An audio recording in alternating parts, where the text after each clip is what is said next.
விஜய் டிவியோட ரொம்பவே பிரபலமான காமெடி நடிகரான ரோபோ சங்கர் அவர்கள் இப்போ திடீர்னு மருத்துவமனையில அனுமதிக்கப்பட்டிருக்கிற ஒரு விஷயம் அப்படிங்கிறது ஒட்டுமொத்த தமிழ் சினிமா பிரபலங்கள் மத்தியில ரொம்ப பெரிய அதிர்ச்சியை உருவாக்கி இருக்கு. ரோபோ சங்கர் அவர்களுக்கு என்னாச்சு, அவர் ஏன் மருத்துவமனையில அனுமதிக்கப்பட்டிருக்காரு, அவர் இப்போ எப்படி இருக்காரு அப்படிங்கறத பத்தி எல்லாம் இந்த வீடியோவுல இப்ப நாம தெளிவா பார்க்கலாம். விஜய் டிவில ஒளிபரப்பான கலக்கப்போவது யாரு அது இது எது நிகழ்ச்சி மூலமா காமெடி பண்ணி ரொம்பவே பிரபலமானவர் தான் ரோபோ சங்கர். குறிப்பா இவரோட காமெடிக்குனே தனி ரசிகர் கூட்டமே இருந்துட்டு இருக்காங்க.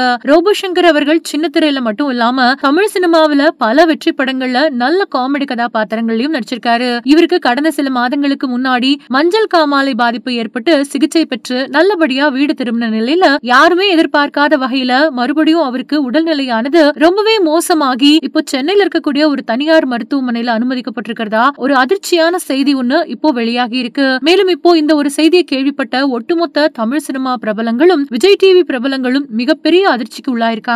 அது மட்டும் இல்லாம இப்போ இந்த ஒரு செய்தியை கேள்விப்பட்ட பல ரசிகர்கள் ரோபோ சங்கர் அவர்களுக்கு மறுபடியும் உடல்நிலையானது முழுசா குணமாகி அவர் கூடிய சீக்கிரமே வீடு திரும்பணும் அப்படின்ற மாதிரி சொல்லி கடவுள்கிட்ட பிரார்த்தனைகளையும் பண்ணிட்டு வந்துட்டு இருக்காங்க. சோ இந்த வீடியோவை பார்த்துட்டு இருக்கிற நீங்க எல்லாரும் ரோபோ சங்கர் அவர்கள் இப்போ மருத்துவமனையில அனுமதிக்கப்பட்டிருக்கிறத பத்தி என்ன நினைக்கிறீங்க அப்படிங்கிற உங்களோட கருத்துக்களை கீழே இருக்கிற கமெண்ட் செக்ஷன்ல கமெண்ட் பண்ணுங்க. மேலும் இது போன்ற அப்டேட்ஸ் தெரிஞ்சுக்க நம்ம சேனலை மறக்காம சப்ஸ்கிரைப் பண்ணுங்க.